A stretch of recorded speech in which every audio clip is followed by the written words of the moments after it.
இப்போது நீங்கள் ஆக்சுவலி காலையில் தான் வந்திருக்கிறீங்கன்னு கேள்விப்பட்டோம் திருநெல்வேலியிலேருந்து. மக்கள் எல்லாருமே முக்கியமாக சோஷியல் மீடியாவிலேருந்து தான் ஆரம்பிக்கப்பட்டது அந்த ஒரு நெருப்பு அப்படின்னு சொல்லலாம். அவருடைய ஃப்ரெண்ட்ஸ் எல்லாரும் தான் இதை பற்றி பேசுங்க, இது சொல்லுங்கன்னு சொல்லிட்டு ஒவ்வொரு இன்ஃப்ளூயன்ஸர்ஸும் ஒவ்வொரு யூடியூபர்ஸ்க்கும் சொல்லியிருந்தாங்க. அவங்களுடைய சோஷியல் பேஜ்லேயும் போட ஆரம்பித்தாங்க கவின் அவங்களுடைய ஆணவ படுகொலை. இப்போ வந்து பார்த்தீங்கன்னா பாடியை வாங்க மாட்டேன்னு சொல்லியிருந்தாங்க. அண்ட் ஃபைனலி கவின் அவங்களுடைய பாடியும் அவங்களுடைய பேரண்ட்ஸ் வந்து வாங்கியிருக்கிறாங்க. ஸோ என்ன நடந்திருக்கு இப்போது? நேற்று இரவு வந்து எங்கள் தலைவர் வந்தார் அங்கே அவங்க வீட்டுக்கே. இரவுன்னு சொல்ல முடியாது, மதியம். இரவு வந்து பெரிய அந்த ஆர்ப்பாட்டம் மதியமே வந்துட்டார். அவர் சொன்னார்ல, அவங்க அப்பா கவினுடைய அப்பா என்ன சொன்னார்னா, திருமாவளவன் வருவார், எங்கள் தலைவர் திருமாவளவன் இங்கே வருவார், பாராளுமன்றத்தில் பேசுவார் அப்படின்னாரு. அவர் சொன்னதுக்காக இல்லை, இது எங்களுடைய கடமை. எங்கெல்லாம் அடக்குமுறை ஆதிக்கம் சுரண்ட நடக்கிறதோ அங்கெல்லாம் நாங்கள் குரல் கொடுப்போம். அது எந்த சாதின்னு கூட நாங்கள் பார்க்க மாட்டோம். நம்ம சொல்லப்போனால் அவர் வந்து எந்த சமூகம் என்பது உங்களுக்கு தெரியும். அவர் வந்து ஒரு தேவேந்திர குல வேளாளர் சமூகத்தை சார்ந்தவர், நல்ல படித்த ஒரு இளைஞன், நல்ல ஒரு பண்பான இளைஞன். இந்த நிகழ்வு வந்து இதோட முடிந்து போக வேண்டும் என்று தான் நான் விரும்புகிறேன். இது முழுக்க முழுக்க கொடுமையான ஆணவ கொலை, கொடுமையான ஹானர் கில்லிங், கௌரவ கொலைன்றாங்க பார்த்தீங்களா, அது நடந்திருக்குது. இதில் வந்து நான் வந்து அந்த கொலைகாரனை பார்த்து இறக்கப்படுறேன். அவன் வாழ்க்கையே முடிஞ்சு, அவன் ஒரு பிளேயரான், நல்ல ரன்னிங்லாம் போகக்கூடிய அந்த பையன் வாழ்க்கை முடிஞ்சு போச்சு. இப்போ அவங்க அப்பா போலீஸு, அவர் வாழ்க்கையும் முடிஞ்சு போச்சு. இப்போ போலீஸை விட்டு தூக்கிடுவாங்க. இப்போ அவங்க அம்மாவை இன்று இரவு கைது செய்கிறாங்க. அப்போ அப்பா வாழ்க்கையும் போச்சு, அம்மா வாழ்க்கையும் போச்சு, அவன் வாழ்க்கையும் போச்சு, இந்த பொண்ணுடைய வாழ்க்கையும் போச்சு. அவங்க வந்து மறவர் சமூகம். மறவர் சமூகம்னாலே இப்படித்தாண்டா அப்படின்னு ஒரு பொதுவான ஒரு புத்தியை கொண்டு வர்றாங்க. ஒரு காலத்தில் உங்களத்தையே வந்து அவங்க வந்து என்ன குற்றப்பரம்பரைன்னு வைத்திருந்தாங்க வெள்ளைக்காரங்க. புரட்சி அம்பேத்கர் தான் குற்றப்பரம்பரைன்ற பேர் எடுக்கணும்னு போராடி அந்த பேர் எடுத்தார். அவன் என்ன பண்ணுறான்னா, அவனுடைய இதில் ஃபேஸ்புக்கில் பார்த்தா, ட்விட்டரில் பார்த்தா, இன்ஸ்டாகிராமில் பார்த்தா ஃபுல்லாக ஆயுதத்தோடு இருக்கிறேன். நீங்கள் பூரா சேர்ந்து அவள் அப்பா சொன்னதுங்க சங்கத்தமிழ் சொல்லுங்க, இந்த போலீஸு தான் என் பையனை கொலை பண்ணிருச்சு, அதனால் எனக்கு நம்பிக்கை இல்லை, நான் பாடியை வாங்க மாட்டேன். இந்த படங்கள் நான் இறக்குன்னா கட்சிக்காரன் இறக்குன்னா தப்பாகி போயிடும், நீங்களே இறக்கி விடுறானு போட்டாவை இறக்கி விடுறாங்க. இப்போ உங்களுக்கு வந்திருக்க போட்டால் கூட கொஞ்சம் நெஞ்சம் போட்டால் இன்னும் நிறைய போட்டா வச்சுருக்குறாங்க, அதில் இறக்கக்கூடாதுன்னு நாகரிகம் கருதி அதை செய்யக்கூடாதுப்பான்னு சொல்லியாச்சு. ரெண்டு பேரும் இது பேசிக்கொண்ட இதுல நிறையா இருக்குது, அதெல்லாம் இப்போ வெளியில் இறக்கி விட்டோம்னா சிக்கலாகி போயிடும். ஒரு கண்ணீர் வராமல் இருக்குமா ஒரு பெண்மகளுக்கு? உண்மையாக காதலிச்சிருந்தேன் நான் உங்கள்கிட்ட கேட்குறேன். ஆனால் அந்த அம்மாவுக்கு எந்த வருத்தம் இல்லை. எங்கள் அம்மா அப்பாவை காப்பாற்றுங்க, திருப்பி அம்மா அப்பா காத்துட்டு நிற்கிறாப்புல. ஆனால் அவனுக்கு ஒன்றும் பேசணுமே தெரியல. நானும் கவினும் ரொம்ப ட்ரூவாக லவ் பண்ணோம். கொஞ்சம் செட்டில் ஆக டைம் தேவைப்பட்டுச்சு. இன்னொரு பக்கமும் நம்ம பார்க்கலாம், சூழ்நிலை அவங்கள சுற்றி நின்றுட்டு இப்படிதான் அதுதான் கரெக்டாக இல்லை, அதுதான் கரெக்டாக பாயிண்ட் பிடிச்சிட்டீங்க. ஆனால் இது எதையுமே தமிழக அரசாங்கம் கண்டுக்கிறாமல் அது வாட்டுக்கு எனக்கணுன்னு இருக்குது. உங்களுடைய கூட்டணி ஆட்சி தான் கேட்குற கேள்வி கரெக்டு தான். ஆனால் இதே முதல்வர் தான் நாங்கள் கேட்கும்போது என்ன சொல்கிறாருன்னா, இதுக்கெல்லாம் தேவையே இல்லை. அப்போ அந்த பெண்ணை வந்து அப்பனே கொண்டு விட்டேன். இப்போ யார் சொல்லுவது? அதுக்கு தேவை தலைவர் கேட்குறாரு, ஆணவ படுகொலைகளை தடுப்பதற்கு தனி சட்டத்தை உருவாக்கு. இதுக்கு தான் நீதிமன்றம் சொல்லுது. நீங்க அறிவே இல்லாமல் திருறாங்களே. எல்லா கட்சிக்காரங்களும் வந்திருந்தாங்க, எல்லாருமே எடுத்து பேசியிருந்தாங்க. அது வராத கட்சின்னு சொல்ற அளவுக்கு யாருமே இல்லை, எல்லாரும் வந்திருந்தாங்க. பட் தலைவர் ரீதியாக ஒரு சில பேர் வரல. இப்போ இந்த இவரெல்லாம் இருக்காரு, நிறைய படத்துல வந்து அவரே வந்து லவ் பண்ணாமல் நடிச்சிருப்பாரு, யாரு விஜய். ஆனால் விஜய் ஏன் போகவில்லை அப்படின்றது ஒரு பெரிய கேள்வி இப்போ எழுந்து கொண்டிருக்கிறது.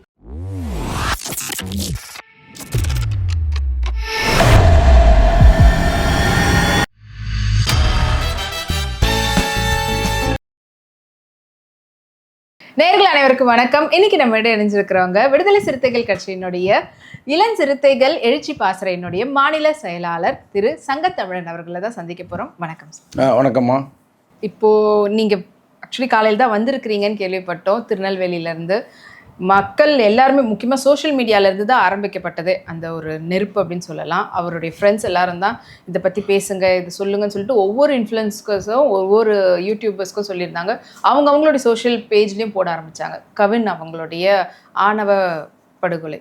இது அப்படி இல்லை அப்படின்ற மாதிரியே ஒரு பக்கம் பேசிட்டு இருக்காங்க. நீங்க அங்க களத்துல இருந்து வரீங்க, அங்க நிறைய போராட்டம்லாம் கூட நடத்தியிருந்தாங்க, முக்கியமா தலைவரே வந்து பார்த்திருந்தாரு. என்ன சூழ்நிலை இப்போ இருக்குது அங்க? அங்க வந்து ஆக்ஷன் உண்மையாலே ப்ராப்பரா எடுக்கிறாங்களா? ஏன்னா அப்பாவை மட்டும்தான் கைது பண்ணியிருந்தாங்க, அம்மா மேல எந்த ஒரு இதுவும் இல்லைன்னு சொல்றாங்க. இப்போ இது என்ன அடுத்த கட்ட விசாரணை ஏதாவது போகுதா? அண்ட் இப்போ வந்து பார்த்தீங்கன்னா பாடியை வாங்க மாட்டேன்னு சொல்லியிருந்தாங்க. அண்ட் ஃபைனலி கவின் அவங்களுடைய பாடியும் அவங்களுடைய பேரண்ட்ஸ் வந்து வாங்கியிருக்கிறாங்க. ஸோ என்ன நடந்திருக்கு இப்போ? தம்பி கவின் அவர்களுக்கு விடுதலை சிறுத்தைகள் கட்சியுடைய இளஞ்சிறுத்தைகள் எழுச்சி பாய் சார்பாக செம்மார்ந்த வீர வணக்கத்தை தெரிவித்துக் கொள்கின்றேன். உங்கள் தொலைக்காட்சியின் மூலமாக இல்லை உங்கள் யூடியூப்பின் மூலமாக. இப்போ காலையில் தான் நாங்கள் அங்கேருந்து வந்தோம், ஏர்லி மார்னிங். நாங்கள் தலைவர் எல்லாமே வந்துட்டோம்.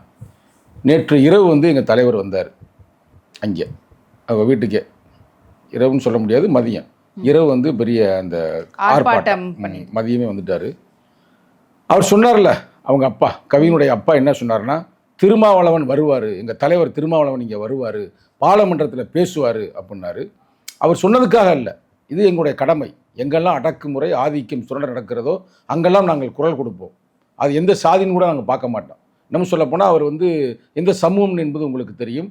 அவர் வந்து ஒரு தேவேந்திர குல வேளாளர் சமூகத்தை சார்ந்தவர், நல்ல படித்த ஒரு இளைஞன், நல்ல ஒரு பண்பான இளைஞன். ஏன்னா நீங்கள் அவங்க வேலை பார்க்குற இடத்துல இருந்து எனக்கு நண்பர்கள் எனக்கு பேசுகிறாங்க. நம்ம யூடியூப்பில் முதல்ல பேசினதுமே நேரடி நம்மள்கிட்ட பேசுகிற நம்பரை எடுத்து, ஆனால் இந்த தம்பி வந்து ரொம்ப கோல்டு மெடலிஸ்ட்னே, சம்பளம் ஏறக்குறைய 2 லட்சத்துக்கு மேலே வாங்குறானே, நேர்மையான பையனே, அவன் உண்மையாக அந்த பொண்ணை காதலிச்சான், எங்களுக்கு அதெல்லாம் தெரியும், சந்திச்சிருக்கிறான், அவன் மேலே எந்த குற்றமும் இல்லை, எப்படியாவது நான் கொஞ்சம் காலகட்டத்தில் கல்யாணம் செய்வதை போல தான் இருந்தாங்க, ஆனால் அதுக்குள்ளே இந்த பாவியர் வந்து கொலை பண்ணிட்டாங்க அப்படின்ற மாதிரி ரொம்ப ஃபீல் பண்ணாப்புல.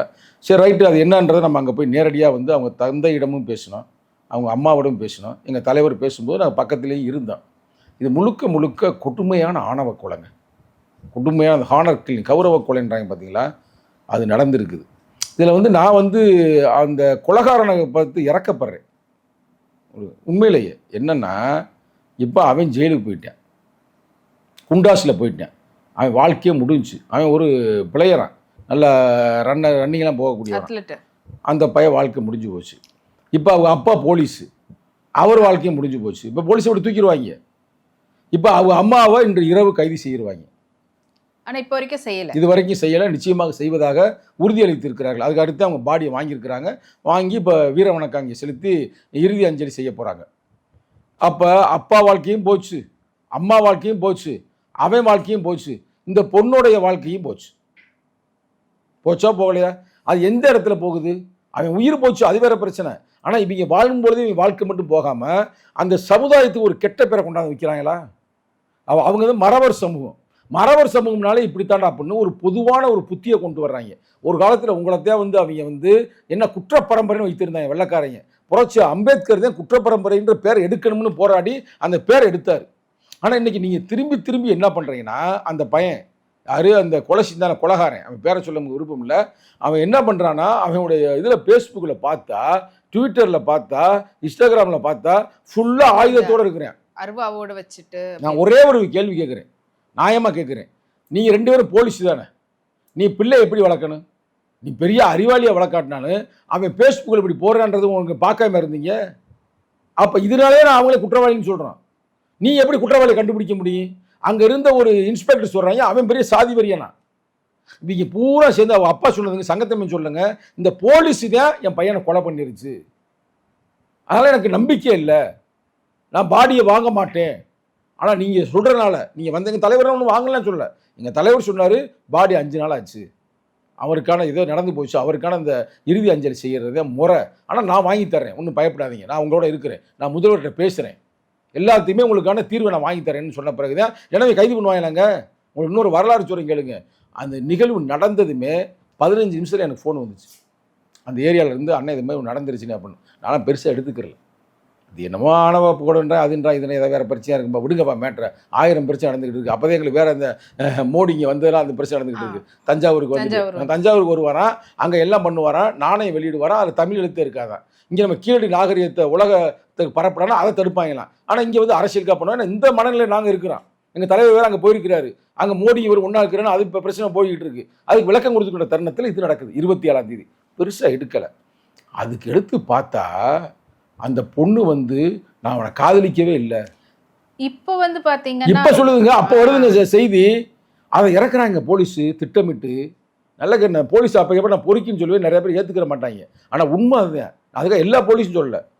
பொறுக்கி பேருக்கு ஒரு பேர் 1-2 பேர் சேர்னால எல்லா போலீஸ் டிபார்ட்மெண்ட்டுக்கு இழிவாகுதுல பேர் கெட்டு போகுதுல. கேள்விப்பட்ட வரைக்கும் அந்த பொண்ணு அந்த பையன் வீட்டுக்கு போவாங்களாம், அவங்க வீட்டில் என்ன சொல்கிறேன் உங்களுக்கு, கதை பூரா சொல்கிறேன், பொறுமையாக இருக்கு, கதை பூரா சொல்கிறேன். உடனே வந்து பயலுக வந்து தம்பி தான் அவர் வந்து அண்ணன் இது மாதிரி படங்கள்லாம் இருக்குன்னே அப்படின்னாரு. இந்த படங்கள் நான் இறக்குன்னா கட்சிக்காரன் இறக்குன்னா தப்பாகி போயிடும், நீங்களே இறக்கி விடுறானு போட்டாவை இறக்கி விட்றாங்க. இப்போ உங்களுக்கு வந்திருக்க போட்டால் கூட கொஞ்சம் கொஞ்சம் போட்டால் இன்னும் நிறைய போட்டா வச்சிருக்கிறாங்க. அதில் இறக்கக்கூடாதுன்னு நாகரிகம் கருதி அதை செய்யக்கூடாதுப்பான்னு சொல்லியாச்சு. 2 பேரும் இது பேசிக்கொண்ட இதுல நிறையா இருக்குது. அதெல்லாம் இப்போ வெளியில் இறக்கி விட்டோம்னா சிக்கலாகி போயிடும். இதெல்லாம் இந்த பெண்மகளுக்கு தெரிஞ்சவங்க இப்போ ஒத்துக்கிறாப்புல, நான் காதலிச்சேன் ஒத்துக்கிறாங்களே இப்போ. ஆனால் நான் ஒன்று கேட்குறேன், நல்லா கேட்டுங்க. கேட்டாங்க கொண்டாங்க. ஒரு கண்ணீர் வராமல் இருக்குமா ஒரு பெண்மகளுக்கு உண்மையாக காதலிச்சிருந்தேன்? நான் உங்கள்கிட்ட கேட்குறேன். ஆனால் அந்த அம்மாவுக்கு எந்த வருத்தம் இல்லை. எங்கள் அம்மா அப்பாவை காப்பாற்றுங்க, திருப்பி அம்மா அப்பா காத்துறத நிற்கிறாப்புல. ஆனால் அவனுக்கு ஒன்றும் பேசணுமே தெரியல. இது இன்னொரு பக்கமும் நம்ம பார்க்கலாம். சூழ்நிலை அவங்கள சுற்றி நின்றுட்டு இப்படி தான் அதுதான் கரெக்டாக இல்லை, அதுதான் கரெக்டாக பாயிண்ட் பிடிச்சிட்டீங்க, கரெக்டாக பிடிச்சிட்டீங்க. இப்போ என்ன கூட நான் வந்து கருத்தை வந்து நீ அதை சொல்லணுன்றக்காக நான் சொன்னது. இப்போ அந்த அம்மாவை பார்த்தாலே அந்த அம்மா வந்து நான் சொந்த கருத்தாக சொன்னவே தெரியல, சுற்றி நின்று அந்த சாதி வெறியர்களோ இல்லை போலீஸோ அதை பேசுன்னு சொல்லியிருக்கிறாங்க. பேசிட்டாப்புல. பேசி முடித்ததுமே இப்போ வந்து அந்த பாடியை இப்போ வாங்கிட்டாங்க, அடக்கம் பண்ணிடுவாங்க. இப்போ இதில் இன்னும் ஒரு சிக்கு நல்லா கேட்டுக்கிறீங்க. எங்கள் தலைவர் சொல்கிறாரு, இது தனிப்பட்ட அந்த ஒரு பையன் செஞ்ச மாதிரி தெரியல, கூலிப்படையில் செய்திருக்கிறார்கள். அப்போ இதுக்கு பின்னாடி இருக்கிற கூலிப்படை யார், அது கண்டுபிடிக்கணும். ஆனால் இது எதையுமே தமிழக அரசாங்கம் கண்டுக்கிறாமல் அது வாட்டுக்கு எனக்கணுன்னு இருக்குது. உங்களுடைய கூட்டணி ஆட்சி தான் கேட்குற கேள்வி கரெக்டு தான். ஆனால் இதே முதல்வர் தான் நாங்கள் கேட்கும்போது என்ன சொல்கிறாருன்னா, இதுக்கெல்லாம் தேவையே இல்லை, ஆணவ படுகொலைக்கு தேவையில்லை, நீங்கள் ஒரு பெண்மகள் தான், நான் மற்றவங்கள்ட்ட சொல்ல முடியாது, நான் சொல்கிறத மட்டும் தப்பாக ரைட்டர்னு சொல்லுங்கள். இப்போ ஆணவ படுகொலை ஏன் முக்கியன்றதை நான் சொல்கிறேன். எங்கள் தலைவர் சொன்னதேன். இப்போ ஆணவ படுகொலையை வந்து நீங்கள் சட்டமாக்க வேண்டும் என்று 2018 நீதிமன்றம் ஒரு ரெஃபரன்ஸ் கொடுத்துருச்சு. இன்னைக்கு பாப்பா மோகனும் விளக்கம் கொடுக்குறாரு, எங்கள் தலைவரும் விளக்கம் கொடுக்குறாரு. 2019 ஜூலை 1 எங்கள் தலைவர் பார்லிமெண்ட்லேயும் பேசிட்டார். நான் அதே வருஷத்தோடு சொல்கிறேன், பேசி முடிச்சிட்டாரு. அதுக்கடுத்து இவங்க ஆட்சிக்கு வந்தாங்க பார்த்தீங்களா 2021 கடைசி காலகட்டத்தில் ஐ திங்க் டிசம்பரில் எங்கள் தலைவர் போய் மனு கொடுக்குறாரு. யாருக்கு? ஸ்டாலின் அவர்களுக்கு. இது மாதிரி ஆணவ படுகொலை தடுப்பதற்கு சிறப்பு சட்டத்தை உருவாக்குங்கள்னு. அவர் வாங்கிட்டு அதெல்லாம் தேவையில்ல அப்படின்றார். இப்போ நான் சொல்கிறேன், நல்லா கேளுங்க. ஒரு தலித்து அல்லாத ஒரு ஆண்மகன், அதில் தலித்து பிள்ளையை கொலை பண்ணிட்டாங்கன்னா உங்களுக்கு இப்போ இருக்க சட்டத்தின் பிரகாரம் எந்த சட்டம் பாயும்னா, அந்த சாதிக்குன்னு ஒரு சட்டம் வச்சுருக்காங்கல்ல, ஒடுக்கப்பட்டவர்களை வந்து செத்தாங்கன்னா அந்த ஆக்ட் வந்து பாதிப்பு வரும். இன்னொன்று நல்லா கேட்டுக்குங்க, இவனும் நான் தலித்து அவனும் நான் தலித்து, நான் ஓப்பன் ரெண்டுமே மறவர். அப்போ அந்த பெண்மகளை கொண்டு விட்டாங்க, பொருளாதார ரீதியாக டிஃப்ரெண்ட்ல இல்லை ஆண்மகனை கொண்டு விட்டாங்க. அப்போ பாதுகாப்பு யாரு? எந்த சட்டம் கொலைன்னு போவீங்களா? அந்த பெண்ணை நீ கொலை செய்த காரணமே நீ இன்னொரு மறவனை வந்து நீ ஏன் கல்யாணம் பண்ண அப்படின்னா அவன் அப்பனே கொலை பண்ணியிருக்கிறேன். ஃபுல் ரெக்கார்டையும் சொல்கிறேன் பாருங்க. நீங்கள் நான் வந்து போகிற போக்கில் சொல்ல, இதுக்கு வந்து யார் பொறுப்பு? தலைவர் ஸ்டாலின் பொறுப்பான்னு நான் கேட்குறேன், ஓப்பனாக தான் கேட்குறேன். கேள்வி பாருங்களேன், நான் வருஷத்தோடு சொல்கிறேன் பாருங்க. எப்படி நான் மூலம் வருஷம் சொல்லணும் அதுக்காக நான் பாதி சொல்கிறேன். நான் எப்பயும் பாதி சொல்லக்கூடிய ஆள் இல்லை, ஏன்னா தப்பாயிடக்கூடாதுல்ல. இது வந்து முழுக்க முதல்வருக்காக தான் சொல்கிறேன். ஏன்னா பக்கத்தில் இருக்கிறவங்க பூரா சாதி வெறினா இருப்பாங்க. அவருக்கு யார் ஒழுங்காக அவருக்கு விளக்கம் கொடுக்க மாட்டாங்க. அவருக்கு நான் சொல்ல கேளுங்களேன். பட்டுக்கோட்டையில் பட்டு இனத்தை சார்ந்த இளைஞரை தனது மகள் காதலித்தாள் அப்படின்ற காரணத்துக்காக 2024 ஜனவரி 3 தந்தையை தூக்கில் போட்டு கொள்றாரு. தூக்கில் போட்டு நீ எப்படி ஒரு தலித்தை காதலிக்கிற அப்படின்னு தலித் அல்லாத பெண்மகளை கொலை பண்ணிட்டாங்க. இப்போ இந்த கொலை பண்ணாங்கல்ல அந்த பெண்ணுக்கு இப்போ யார் வந்து நீதி வாங்கி கொடுப்பா? அம்மா அப்பான்னு விட்டுருவாங்களா? அம்மா அப்பாவுக்கு எதிர்ப்பா யாரும் சொல்லுவாங்களா? இந்த பிள்ளையும் செத்து போச்சு. நல்லா கேட்டுங்க. அவன் வந்து சொல்லுவானா? அவனும் சொல்ல மாட்டேன். ஆளை விட்டா போடுங்கன்னா அவன் போயிருப்பேன் கூட வச்சுக்கோ, ஒரு இதுக்கு சொல்லுவான். அப்போ அந்த பெண்ணை வந்து அப்பனே கொண்டு விட்டேன். இப்போ யார் சொல்லுவது? அதுக்கு தேவை தலைவர் கேட்குறாரு, ஆணவ படுகொலைகளை தடுப்பதற்கு தனி சட்டத்தை உருவாக்கு. இதுக்கு தான் நீதிமன்றம் சொல்லுது. நீங்க அறிவே இல்லாமல் திருறாங்களே. அடுத்து பாருங்க, நான் வருஷத்தோடு சொல்றேன் பாருங்க. மதுரை மாவட்டம் திருமங்கலத்தில் பிற்படுத்தப்பட்ட வேறு சமூகங்களை சார்ந்தவர்கள் காதலித்து திருமணம் செய்தார்கள். இதில் ஆத்திரமடைந்த பெண்ணின் சகோதரர் இருவரையும் ஜனவரி 30 என்று கொலை செய்தார். இது 2 பேருமே மறவர்கள், 2 பேருமே கொலை பண்ணி விட்டாங்க. இப்போ அவங்களுக்கு நீதி வேணுமா வேணாமா? நீ வெறும் கொலை குற்றம் மட்டும் எப்படி பார்க்குற? இது ஆணவ படுகொலைன்னு சிறப்பு சட்டத்தை உருவாக்கணும்ல. அப்போ அந்த பெண்மகளுக்கு யார் சிறப்பு சட்டம் என்னவா சொல்லுது உங்களுக்கு தெரியுமா? கொலையே நடக்காது. இப்போ நீங்கள் வந்து ஒரு பேச்சுக்கு நீங்கள் வந்து நான் தலித்து, உங்களை ஒரு தலித் பையன் கல்யாணம் பண்ணுறேன்னு வச்சுங்களேன், இது வந்து நீ என்ன பண்ணணுமா, போலீஸு உங்களுக்கு பாதுகாப்பு போடணுமா 1 வருஷத்துக்கு, உங்கள் 2 பேரை ஒரு ஆளுக்கு வேலை கொடுக்கணுமா, நீதிமன்றம் சொல்லுதுங்க. ஏன்னா நீங்கள் செயல்படுவதால் இந்த நாட்டில் சாதியை ஒழித்து கொண்டிருக்கிறீர்கள். இந்திய அரசியலமைப்பு சட்டத்தின் பிரகாரம் சாதி ஒழிய வேண்டும். சாதி ஒழிப்பில் அதாவது காதல் திருமணங்களும் ஒரு வகையில் பயன்படும். முழுக்க முழுக்க அதுவே தீர்வு இல்லை. அப்போ நீங்கள் பாதுகாக்கணும்னு நீதிமன்றம் சொல்லுது. இதை நீங்கள் செய்யறது இல்லை. ஆனால் இவங்களுக்கு மட்டும் பல போலீஸை பாதுகாப்பு போட்டுருப்பாங்க. பார்த்துருக்கீங்களா? இப்போ வந்து பார்த்தீங்கன்னா ஃபர்ஸ்ட்லாம் வந்து கல்யாணத்துக்கு எக்கனாமிக்கலாக கம்மியாக இருக்கக்கூடிய ஃபேமிலிக்கு வந்து தங்கம் வந்து கொடுப்பாங்க. அது இவர் ஆட்சிக்கு வந்ததுக்கு அப்புறமா ஸ்டாலின் அவர்கள் வந்து கலப்பு திருமணம் பண்றவங்களுக்காக நாங்க கொடுக்குறோம் சொன்னது கூட கலப்பு திருமணத்தை அடுத்த கட்டத்துக்கு கொண்டு போகணுன்றதுக்காக தான். அல்ல, அதை விட இதை செய்யுங்க. அதான் மற்றதெல்லாம் அவர் குறை சொல்லலைங்க. மற்றதெல்லாம் அவர் செய்யறதெல்லாம் எல்லாமே சிறப்பு. அதனால் நான் கூட்டணியில் இருக்கிறேன். இது மாதிரி விஷயங்களை செய்யணும்ல. 3வது பாயிண்டை பாருங்க. அது வருஷமா சொல்றேன் பாருங்க. சென்னையில் அங்கிட்டு இல்லை, ஸ்ரீனிவாச நகரில் பட்டினத்தில் ஒரு சமூகத்தை சார்ந்த ஒரே சமூகத்தை சார்ந்த இருவர் காதலித்து வந்த நிலையில் பெண்ணின் சகோதரர் 2024 ஜனவரி 30 காதலனை வெட்டி கொலை செய்தார். 2 பறையர்கள். அதுல வேற கேட்டகரி. அதுல வேற கேட்டகரியில பறையில ஒரு பொருளாதார ரீதியை உயர்ந்தவன் தாழ்ந்தவன் இருந்திருப்பேன். நீ எப்படா கல்யாணம் பண்ண போச்சு அப்படின்னு சொல்லி போட்டு தள்ளி இருக்கிறாங்க. அப்ப இதுக்கு எப்படி சட்டம்? அப்ப ஆணவ படுகொலை தடுக்க சிறப்பு சட்டம் ஏதாவது சொல்லணும் முதல்வருக்கு. யாரு இருந்தாலும் எழுதி படிக்கிறேன். இன்னொன்று பாருங்க, சென்னை பள்ளிக்கரண் இருக்குல்ல, அங்கே வந்து பட்டியலத்தை சார்ந்த இளைஞன் பிரவீன் பேரோசுரமர் என்பவர் பிற்படுத்தப்பட்ட சமூகத்தை சார்ந்த காதலை திருமணம் செய்தால் அதையும் காலி பண்ணிட்டாங்க. 2 பேரும் காலி பண்ணி விட்டாங்க. அடுத்து பாருங்க, ஈரோடு அப்படி சொல்லிட்டே போகலாம். ஈரோடு மாவட்டத்தில் வந்து அங்கே வந்து சுபாஷ்னு ஒரு பையனை, அவன் வந்து பட்டியலத்தை சார்ந்த பையன், அவன் இன்னொரு பெண்ணை காதலித்ததால் மார்ச் 6 காரில் போகும்போது 2 வீலரில் போகும்போது அடிச்சு காலி பண்ணிட்டாங்க. அது முடிஞ்சு போச்சு. அடுத்து 6 பாருங்க, இது ஒரு வித்தியாசமானது. மதுரை மாவட்டம் அவனியாபுரத்தில் பிற்படுத்த சமூகத்தை சார்ந்த கார்த்திக் என்பவர் அவருடைய உறவினரான இளம்பெண்ணை காதலித்து வந்தார். அதில் ஆத்திரமடைந்த பெண்ணின் பெற்றோர்கள் ஏப்ரல் 11 கார்த்திகை கொலை செய்தார்கள். ஒரு இத்தனைக்கு சொந்தம் உறவினர். எப்படி? அடுத்து 7 பாருங்க, விருதுநகர் மாவட்டத்தை சார்ந்த பட்டியலத்தை சார்ந்த அழகேந்திரன் பட்டியலில் அந்த பட்டியலத்தில் வேறு சாதியை சார்ந்த பெண்ணை காதலித்தார். அதற்கு பிறகு அழகேந்திரன் தலையை வெட்டி கொலை செய்யப்பட்டார். இந்த கொலை தொடர்பாக பெண்ணின் சகோதரர் பிரபாகர் என்பவர் கைது செய்யப்பட்டார். ஒரே சமூகம், ஒரே பட்டியலத்தில், அதில் பிரிவு. ஒன்று பறையரு, ஒன்று அருந்ததி. உங்களுக்கு புரியுதா? அடுத்து பாரு, இன்னும் இப்படி பல கொலைகள் வந்து அப்படியே பேசிட்டதுன்னா 1 மணி நேரம் என்பருக்கு அவ்வளவு நம்ம எழுதி வச்சிருக்கிறோம். இன்னைக்கு 27 இது கவினா போட்டு தள்ளிட்டாங்க. அப்போ இதில் யோசித்து பாருங்க, இதுலேருந்து என்ன வருதுன்னா, ஆண்டு ஒன்றுக்கு 5000 படுகொலைகள் ஆணவ படுகொலை நடப்பதாக யுனைடெட் நேஷன் சொல்லுது. இந்தியாவில், உலகத்தில் எங்கேயுமே இல்லையா அப்படி. பெண்களுக்கு ரொம்ப இழிவாக பூரா பெண்ணை மையமாக வைத்து தான் சொல்கிறாங்களாம். பெண் வந்து இன்னொரு இடத்துல போய் கல்யாணம் பண்ணிட்டானா இவங்க மானமே போச்சான். படிப்பில் அவங்க மானம் போகலையா, மற்ற இதுலேயும் சிறப்பில் போகலையா, ஒழுக்கத்தில் போகலையா. ஒரு பெண்ணு கல்யாணம் பண்ணி போச்சுன்னா எங்களுக்கு மானம் போச்சுரா அப்படின்னு சொல்லி கொலை செய்கிறார்கள். உலகத்தில் எங்கேயுமே இல்லை. 5000 நீ கணக்கு பண்ணுங்க வருஷத்துக்கு. அப்போ எவ்வளோ யோசிச்சு கற்பனை பண்ணி பாருங்க. அதில் அதிகமாக இருக்குது அந்த பகுதி தான். பீகார், உத்தரப்பிரதேஷ், மத்திய பிரதேஷ், குஜராத். இங்கே இருக்கக்கூடாதுல்ல. ஆனால் இப்போ இவையெல்லாம் தாண்டிட்டு கடந்த கொஞ்ச காலமாக தமிழ்நாடு முதலிடத்தை பெற்று இருக்கிறது. இது பெரியார் மண்ணுன்பாங்க. அதுதான் சொல்ல வந்தேன். பெரியார் மண்ணுன்றாங்க, பேருக்கு பின்னாடி சாதியை சேர்த்துக்க கூடாதுன்னு, ஆனால் மனசுக்குள்ள சாதியை வச்சுக்கிட்டு பண்ண வேண்டியது. அதனால் இந்த தருணத்தில் நான் 2 கருத்தை உங்கள் யூடியூப் மூலமாக நான் தமிழக முதல்வருக்கே தெரிவிக்கிறேன். நான் மற்றவனு சொல்ல முடியாது, மற்றவனு சொல்லி எந்த பயனும் இல்லை. நம்பர் 1, இந்த வந்து ஆணவ படுகொலை தடுப்பு சிறப்பு சட்டத்தை உடனடியாக நிறைவேற்றுங்கள். அந்த தம்பியோடைய அந்த கட்டை வேகிறதுக்குள்ளேயும் அடக்கம் பண்ணிடுவாங்க. அதுக்குள்ளேயும் நீங்கள் வந்து ஆணவ படுகொலை சிறப்பு சட்டத்தை உருவாக்குங்கள். இன்னொன்று, இதான் ரொம்ப முக்கியம், யாரும் சொல்லியிருக்க மாட்டேன், நான் சொல்கிறேன். என்னென்னா, இந்த ஆணவ படுகொலை ஏன் உருவாகுதுன்னு நாங்கள் ஸ்டடி பண்ணுறோம்.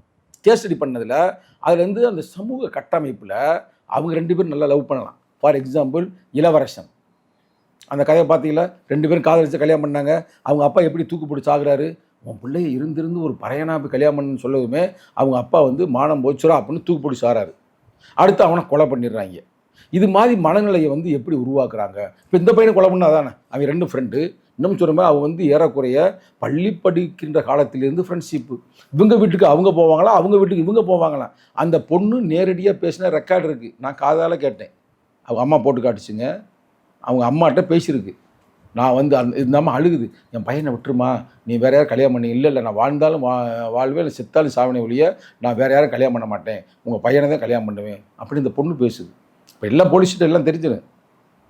அவ்வளவு மோசமாக போய்கிட்டு இருக்கு. அப்போ இதெல்லாம் காரணம் என்னன்னா, அந்த சமூக கட்டமைப்பு அப்படி இருக்குது. சுற்றி இருக்கக்கூடிய மற்றவங்கலாம் அப்போ அவங்கள அரசியல்படுத்தணும். அவங்கள அரசியல்படுத்துவதற்கு என்னன்னா நல்ல திரைப்படங்கள்லாம் இந்த சாதி ஒழிப்பு சம்பந்தமான திரைப்படங்களை அரசாங்கமே எடுக்கணும். மாரி செல்வராஜ் இந்த ரஞ்சித் மாதிரி ஆட்களுக்கெல்லாம் பண உதவி செய்து அரசாங்கம் எடுக்கணும்ன்றாங்க கதையை. ஏன்னா இப்போ திரைப்படம் நேரடியாக போய் இதாகுது. அது மட்டுமல்லாமல் பள்ளிகளில் கல்லூரிகளில் சமத்துவத்தை போதிக்கின்ற அம்பேத்கருடைய புத்தகங்கள், தந்தை பெரியார் பெண் ஏன் அடிமையானால் என்ற புத்தகங்கள்லாம் கட்டாயம் வைக்கணும்ன்ற சிலபஸ்லேயே. புரியுது உங்களுக்கு? அப்போ இதெல்லாம் உங்களுக்கு வரும்பொழுது ரைட்டு.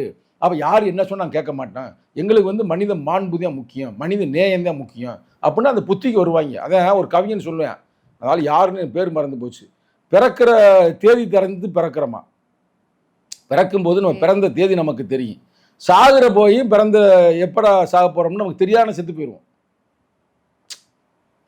ஆனால் அந்த வாழ்கிற கொஞ்ச காலத்திலேயாவது நம்ம வந்து ஒரு ஒழுக்கம் சார்ந்து, நீதி சார்ந்து, நேர்மை சார்ந்து வாழணும், மனித நேயத்தோடு வாழணும் அப்படின்ற மாதிரி ஒரு கவிதை. ஏதாவது வெள்ளக்கார கவிதை, நம்ம கவிதை இல்லை. உங்களுக்கு அர்த்தம் புரியுதா? அதாவது நமக்கு என்ன, நம்ம எப்படா வந்து பிறக்கிற அப்படின்னு தேதியோடு தானே பிறக்கிறாங்க. பிறப்பு அப்படி தான் நம்ம இது தேதி தெரிந்து பிறக்கின்றது பிறப்பு, தேதியே தெரியாமல் சாகுறோம் அது இறப்பு. இந்த இடைப்பட்ட காலத்தில் ஏன் வாழக்கூடாது சிறப்பா? ரைட்டா? அது மாதிரி வந்து இதெல்லாம் மறந்துட்டு மனித நேயத்தோடு வாழ வேண்டும் என்பதுதான் எங்களுடைய கொள்கை. மாரி செல்வராஜ், அதுக்கப்புறமா பா ரஞ்சித் சொல்றீங்க, மோகன்ஜியெல்லாம் சொல்ல மாட்டீங்க. அவர் தானங்க வந்து இது மாதிரியான படங்களை எடுத்து சாதி வெறிய தூண்டுறாங்க. அந்த படத்தை பார்த்துட்டு ஒரு பையன் வந்து பேட்டி கொடுக்குறாங்க வெளியே, எங்கள் அக்காவை மட்டும் இவனா கல்யாணம் பண்ணானா இது மாதிரி நான் கொலை பண்ணுவேன்னு சொல்கிறான்ல, அதுக்காக சொல்கிறேன். அது மாதிரி நல்ல நல்ல கருத்தாளர்களை வைத்து நம்ம வந்து படங்கள், வெறும் பேர் சும்மா எக்ஸாம்பிள் சொன்னேன். ஏன் இவர் வெற்றிமாறன் இருக்கிறாரு, இன்னும் பெரிய பெரிய இந்த மாதிரி படங்களும் வருதே அப்படின்னு இல்லை, அது மாதிரி படங்களை தடை செய்யணும் தமிழக அரசாங்கம். அதற்கான வேலைகள் நிச்சயமாக செய்யும் என்று நாங்கள் நம்புகிறோம். இப்போ முதல்வர் ஸ்டாலின் அவர்களுடைய பீரியட் முன்னும் ஒரு வருஷம்குள்ளதான் இருக்குன்றதுனால இப்போ நிறைய முகாம்கள் போடுறது, மக்களுக்காக சிறப்பாக நாங்கள் இது பண்ணுறோம் அப்படின்ற மாதிரிலாம் சொல்லிட்டு இருக்கிறாங்க. ஸோ இந்த காலகட்டத்தில் மேபி நீங்கள் சொன்ன மாதிரி இந்த ஆணவ படுகொலைக்கான சிறப்பு சட்டத்தை உடனே கூட நிறைவேற்றுவார் அப்படின்னு நினைக்கிறீங்களா? இல்லை தலித்தை தவிர்த்து மற்ற இனத்தவர் அவங்களுடைய ஓட்டு முக்கியன்றதுக்காக அதை தட்டி கழிப்பார் நினைக்கிறீங்களா? அதாவது இந்த நேரத்தில் நான் வந்து தளபதி ஸ்டாலினுக்கு மட்டுமல்ல தமிழக மக்களுக்கே ஒரு முக்கியமான கருத்தை சொல்கிறேன். இதுவும் கேஸ் ஸ்டடி தான். அதாவது சாதி வெறி பிடிச்ச ஒரு ஊரில் வந்து ஒரு 100 பேர் இருப்பேன், ஆனால் ஜனநாயக சக்தியில் இருக்காங்க பார்த்தீங்களா, அவங்க 1,00,000 பேர் இருப்பேன். இது சும்மா ஒரு விழுக்காடுங்க. ஒரு விழுக்காடில் அவன் பொழப்பில் அவனுக்கு அறிவு இருக்காது, நல்ல ஒரு எண்ணங்கள் இருக்காது, எந்த வேணா திறமையும் இருக்காது. ஒன்லி வந்து மக்களுக்குள்ள பிரிவினைவாதை உருவாக்குவேன். சங்கிகள், அவனுக்கு தான் அந்த சாதி புத்தி இருக்கும். அவன் வந்து ரொம்ப குறைச்சி, ஆனால் அவங்கள்ட்ட வந்து எல்லா வளமும் இருப்பதால், பொருளாதார பலம், ஆள் பலம், அடியாள் பலம் எல்லாம் இருக்கனால இந்த செய்தியில் ஈஸியாக பரப்பி கொண்டு இருக்கிறார்கள். ஆனால் மக்கள் இதை ஏற்றுக்கொள்ள மாட்டாங்க. இந்த விஷயத்துக்கு எல்லா மக்களும் இந்த பையனுக்கு ஆதரவா யாருங்க போகாம இருந்தா? எல்லா கட்சிக்காரங்களும் வந்திருந்தாங்க, எல்லாருமே எடுத்து பேசியிருந்தாங்க.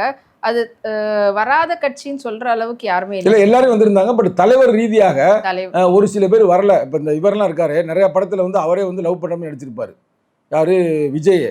ஆனால் விஜய் ஏன் போகவில்லை அப்படின்றது ஒரு பெரிய கேள்வி இப்போ எழுந்து கொண்டிருக்கிறது. அவன் சீமான் அங்கு செல்லவில்லை என்று எழுதி கொண்டிருக்கிறது. ஏன்னா தலைவர்கள் வராமல் இருந்தாலும் தொண்டர்கள் வந்திருக்கிறார்கள். இப்போ அவங்க கட்சியில் நான் போகும்போது வந்திருந்தாங்க, ஒரு பெண்மகள் வந்திருந்தாங்க, அவங்க பேர் எனக்கு தெரியல, அவங்க வந்திருந்தாங்க. நம்ம அருகில் தான் அமர்ந்திருந்தாங்க, கேட்டோம்னா டிவிக்கேன்னு சொன்னாங்க. நம்ம சீமான் பார்ட்டிலேருந்து வந்திருந்தாங்க, அதே மாதிரி திமுகலேருந்து வந்திருந்தாங்க, அதிமுக வந்திருந்தாங்க, காங்கிரஸ் வந்து எல்லா கட்சியும் வந்துட்டா வச்சுங்களேன். அப்போ இருந்து உங்களுக்கு என்ன தெரியுது?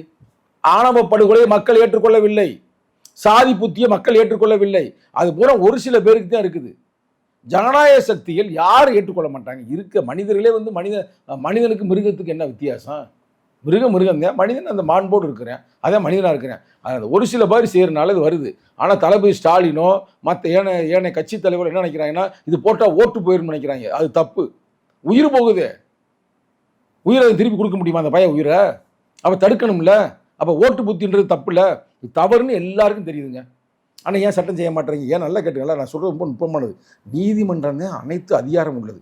நீதிமன்றமே சொல்லிருச்சு சட்டத்தை உருவா. எப்போ 2018, இப்போ என்ன நடக்குது 2026 25 யோசித்து பாருங்க, கிட்டத்தட்ட 7 அப்போ எந்த வகையான ஒரு முடிவும் எடுக்காமல் இருப்பது ஜனநாயகத்தில் இது வந்து பெரிய பாதகமான செயல். யார் எடுக்கிறாங்களோ எடுக்கலையோ, திராவிட மாடல்னு சொல்கிறவங்க எடுக்கணும்ல. அதைத்தான் நாங்கள் வலியுறுத்துகிறோம். சோஷியல் ஜஸ்டிஸ்ன்னு சொல்லும்போது அதை சோஷியல் ஜஸ்டிஸாக உண்மையிலே கொடுக்கணும்.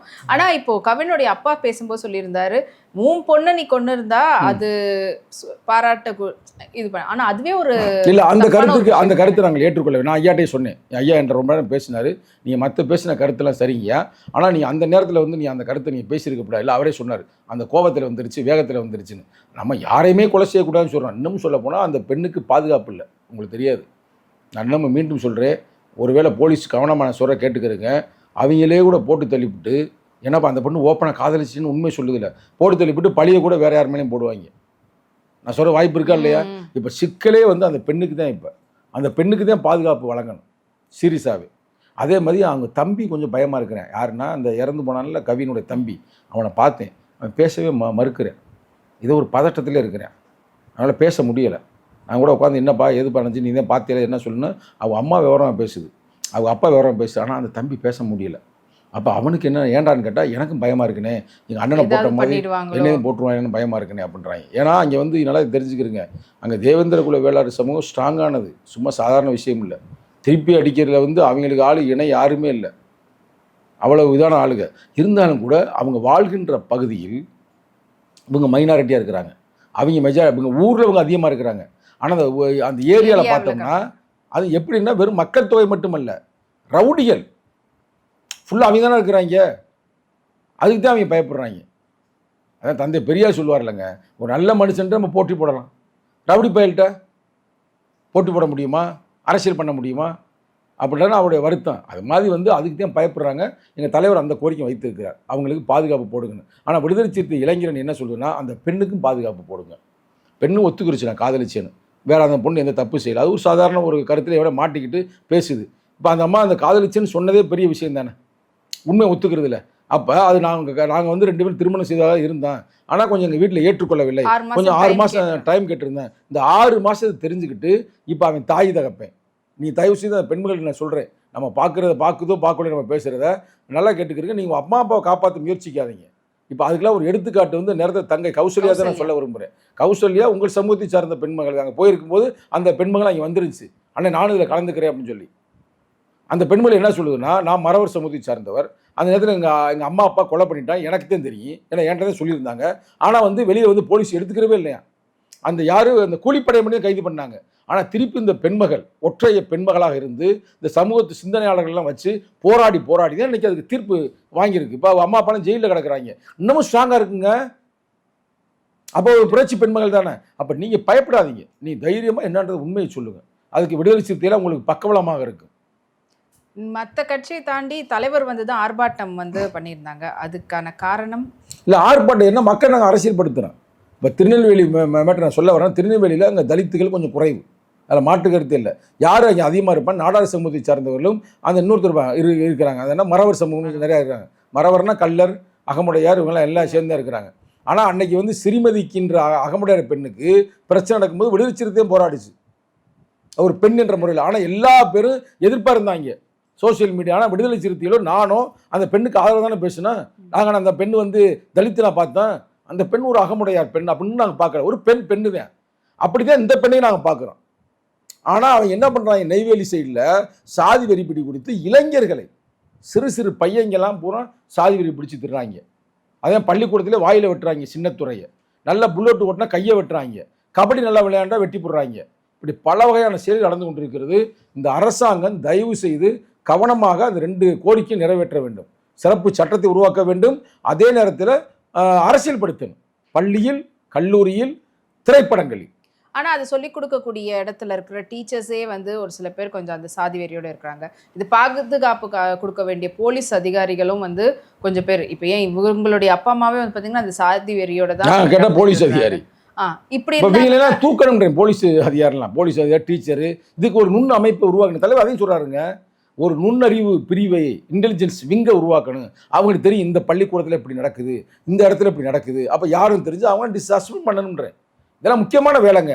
பாவங்க, அந்த பையன் வந்து நல்ல பயலாக இருக்கிறேன், நேர்மையான பையனாக இருக்கிறேன். ஆரம்ப காலகட்டத்தில் ராமதாஸ் சொல்லுவார், இந்த தலித்து பயல்கள்லாம் டிஷர்ட்டை மாட்டிக்கிட்டு கூலிங் கிளீஸ் மாட்டிக்கிட்டு ஜீன்ஸ் மாட்டிக்கிட்டு எங்கள் பெண்களை எல்லாம் காதலிச்சுட்டு போயிடுறாங்க பார்த்தீங்களா, அவனுக்கு ஒரு வேலை இருக்காது, ஒன்றும் இருக்காது, ஆனால் இன்றைக்கி அனுபவிக்கிறாரு அந்த பொய்யான கருத்தை பரப்புனதுக்கு. ஆனால் அவங்க பெண்களே மதிக்காமல், நீ ஒரு பெண்ணு தானே, ஒருத்தர் ஜீன்ஸ் மாட்டிக்கிட்டு கூலிங் கிளாஸ் மாட்டிட்டு வந்து அரசு காதலிப்பாங்களா? ஆண்களை விட பெண்களுக்கு தான் ஐக்கு அதிகமாக இருக்குன்னு இப்போ ரிப்போர்ட் சொல்கிறாங்க. எவனை கல்யாணம் பண்ணால் கடைசி வரைக்கும் பாதுகாப்பேன், நமக்கு வந்து சரியான முறையில் இருப்பேன்றது பெண்களால் முடியும். ஒரு குடும்பம் சிறப்பாக இருக்குன்னா அங்கே ஆம்பளை இல்லை, பெண் தான். நான் சொல்லுங்க, இது வந்து பெண்களை பற்றி ஸ்டடி பண்ணல, ஐக்கு டெஸ்ட் எடுத்ததில் ஆணை விட பெண்ணுக்கு அறிவு அதிகம்னு சொல்கிறாங்க. அப்போ அதெல்லாம் தெரிஞ்சு தானே அந்த பெண்மகள்லாம் இது பண்ணுறாங்க. நீ பாருங்கள், ஆணை விட பெண்ணுக்கு வந்து வயது 4-5 குறைச்சிருக்கும். சம வயதாக வச்சிங்கன்னா அந்த ஆணுக்கு தெரியாத விஷயங்கள்லாம் பெண்ணுக்கு நிறையா தெரியும். பொருளாதாரம் சார்ந்து, சமூகம் சார்ந்து, அரசியல் சார்ந்து. நான் சொல்கிற போகிற ப்ராக்டிக்கல் மட்டும் இல்லை, இது சயின்டிஃபிக் உண்மை. அப்போ இதெல்லாம் இவ்வளவு இருந்தும் கூட, இவ்வளவு தெரிந்தும் கூட தமிழக முதல்வர் கண்ணை மூடிக்கொண்டு இருக்கிறார் என்றால் அவர் வந்து உண்மையிலேயே திராவிட மாடலை இம்ப்ளிமெண்ட் பண்ணவில்லை என்பதுதான் என்னுடைய குற்றச்சாட்டு. சீமான் அவர்கள் வந்து இங்கே வந்து பார்க்கவே இல்லைன்னு சொல்லியிருந்தீங்க. ஆனால் அவர் உடம்பு சரியில்லை அப்படின்றதுக்காக நிலைமை விசாரிக்கிறதுக்காக சிஎம் போய் பார்த்துருந்தாரு. ஆமாம், இங்கே போய் பார்த்தாரு, ஒன்றும் பிரச்சனை இல்லை. ஏன் அங்கே போய் பார்க்கல அப்படின்றது என்னுடைய கேள்வி. ஆனால் அவர் குரல் கொடுக்குறாரு, ஆணவ படுகொலை நான் அரசாட்சிக்கு வந்தால் பாருங்க அப்படின்ற, அது வந்தால் அப்புறம் பார்ப்போம், இப்போ போய் ஆளை போய் பாருங்க அப்படின்றத என்னுடைய கருத்து. விஜய் அவர்கள் எப்பவுமே எல்லாரும் போகிற சமயத்தில் இல்லாமல் தனியாக ஒரு டைமில் தான் போவார். மேபி அந்த மாதிரி லேட்டராக கூட அவர் போகிறதுக்கான வாய்ப்பு. அதான் போகத்தான் நாங்கள் சொல்கிறோம். இப்போ நம்ம யாரும் குறை சொல்லல, எல்லா கட்சிக்காரும் வந்தாங்க. நீங்கள் 2 பேரும் ஏன் போகாமல் இருக்கிறீங்க? நீங்கள் போகவில்லைன்றாங்க கூட உங்கள் 2வது கட்ட இல்லையா தலைவர்களை அனுப்பி வைங்க. இப்போ எங்களெல்லாம் எங்கள் தலைவர் வந்து முதல்ல அனுப்பி வச்சிட்டார். நான் 2 நாளாக அங்கே தான் இருந்தேன். தலைவர் அடுத்த நாள் தான் இங்கே வந்தார். 2 நாளாக அங்கேயே இருந்தோமுங்க, அங்கேயே தங்கியிருந்தோமுங்க. அங்கேயே கூடவே இருந்தேன். போட்டெல்லாம் பண்ண உங்களுக்கு அனுப்புகிறேன் பாரு, நீங்கள் போடுங்க. 2 நாள் அங்கே தானே இருந்தேன். ஸோ இதே போல் இதுக்கு அடுத்து எதுவும் நடந்துடக்கூடாது அப்படின்றதுக்கு கண்டிப்பாக தமிழக அரசு அடுத்த கட்ட நிலைமையில் ஏதாவது ஒரு அதிரடியாக ஒரு முடிவு எடுத்தால் தான் இதெல்லாம் கொஞ்சமாவது அடங்கும் அப்படின்னு நினைக்கலாம். ஏன்னா இது தலித்துகளுக்கு மட்டும் எல்லா சாதியினருக்குமே இது வந்து பிரச்சனையாக தான் இருக்குது. அதை கருத்தில் கொண்டுகிட்டு அவங்க அடுத்தது எல்லா சாதி என்பதை விட எல்லா சாதியிலும் இருக்கின்ற பெண்களுக்கு தான் பிரச்சனை. ஆம்பளை பிரச்சனை நல்லா நான் சொல்றது வந்து உங்களுக்கு வித்தியாசமாக இருக்கலாம், சர்ச்சை கூட ஆகலாம். அந்த பயலை கொலை பண்ணிட்டாங்க, உயிர் போச்சு. உயிர் செத்த பிறகு என்ன ஆகும்ன்றது நமக்கு தெரியாது. ஆன்மா இருக்கா இல்லையா, இல்லை பழி வாங்குமான்ற நமக்கு தெரியாது. ஆனால் இப்போ இதில் பாதிக்கப்பட்டது அந்த பெண்ணு தான். சரியா? ஏன் அந்த பையன் வந்து கவனமாக இல்லை? நான் இன்னமும் சொல்கிறேன் ஓப்பனாகவே, நீ கல்யாணம் பண்ணிட்டே இல்லை, கல்யாணம் பண்ண போகிறேன்னு முடிவு பண்ணிட்டே இல்லை, லவ் பண்ண முடிவு பண்ணிட்டே இல்லை, நீ ஏன் எச்சரிக்கையா இல்லை? 1.5 லட்சம் 2 லட்சம் வாங்குறீல, ஏன் உன்னோட எப்போ 2 பேரை வைக்கலை? ஏன் அவனை நீ வந்து நுணுக்கமாக கவனிக்கலை? அவன் இப்படிலாம் செஞ்சால் நீ போகலாமா? இல்லை அந்த பொண்ணு ஃபோன் பண்ணால் நீ போகலாமா? இங்கே நான் எல்லாருக்கும் சொல்கிறேன் இந்த கருத்து. காதலிக்கிறவே அதில் கவனமாக இரு. வெட்டுப்பட்டு ஏன் சாகுற? நான் உனக்கு காதலிக்க உனக்கு வேணாம்னு சொல்லலை. காதலிக்கிற அப்படின்னா நீ அதில் கவனமாக இரு. ஏன்னா சாகிறது பூரா அந்த பயில தான் சாராங்க. நீ பாருங்கள், வரிசை எடுத்து சொல்லட்டுமா ஒவ்வொன்றா? கோகுல்ராஜிலேருந்து, இளவரசன்லேருந்து, அதுக்கு முன்னாடி முருகேசன், கண்ணகி முருகேசன், அப்படியே சொல்லிட்டு போனோம்னா நமக்கு வந்து அவ்வளவு விஷயங்கள் இதில் இருக்குது. ஆனால் இளைஞர்களே ஒழுங்காக கவனமாக இருக்க வேண்டும் என்று சொல்கிறேன். இதில் பாதிக்கப்படுவது பெண்கள் தான். இப்போ அந்த பெண் வாழ்க்கை போச்சுங்க டோட்டலாகவே. உங்களுக்கு இன்னொன்று சொன்னால் அதிசயமாகுங்க, ஆச்சரியப்படுவீங்க. இளவரசனுடைய அந்த பெண் இருந்தாங்கல்ல, அந்த பெண் வந்து மிக மோசமான நிலையில் இருக்கிறாங்க, மனநிலை பாதி, மன ரீதியாக. அவங்க ஏற்கனவே ஒரு அந்த சரி இதுக்கு ட்ரையலுக்கு வரும்போதே அவங்க சரியில்லாமல் தான் கொஞ்சம் இருக்கிறாங்க, டிஸ்டர்ப்டாக இருக்கிறாங்க. ஆனால் இதிலெல்லாம் கடந்து ஒரு வீர பெண்மகளா கௌசல்யா இருக்கிறாங்க. அந்த கௌசல்யாட்ட இருந்து நீங்கள் பெண்கள் எல்லாம் பாடம் படித்துக் கொள்ள வேண்டும் என்பது என்னுடைய கருத்து. கண்டிப்பாக அங்கே என்ன நடந்தது, எப்படியெல்லாம் அவங்களுக்குள்ள பேச்சுவார்த்தைலாம் நடந்திருக்குதுன்றதை பற்றியெல்லாம் விவரமாக சொன்னீங்க. அண்ட் தலைவர் சொன்ன மாதிரியே இது வந்து அடுத்த கட்டத்துக்கு போகாமல் கவின் தான் வந்து கடைசியாக ஆணவ கொலைக்கு பலியானவராக இருக்கணும் தமிழ்நாட்டில், இதுக்கப்புறம் நடக்கக்கூடாதுன்ற ஒரு விஷயம்தான் எல்லார் மனசுலையும் இருக்குது. கண்டிப்பாக தலைவர் அதை வந்து அடுத்த கட்டத்துக்கு கொண்டு போய் இந்த சட்டத்தை இந்த வருஷத்துக்குள்ளே பூர்த்தி பண்ணிடுவாருன்ற நம்பிக்கையோடு இருக்கிறோம். நீங்கள் கருத்துக்களை பகிர்ந்துட்டதுக்கு ரொம்ப நன்றி. நன்றி, வணக்கம்.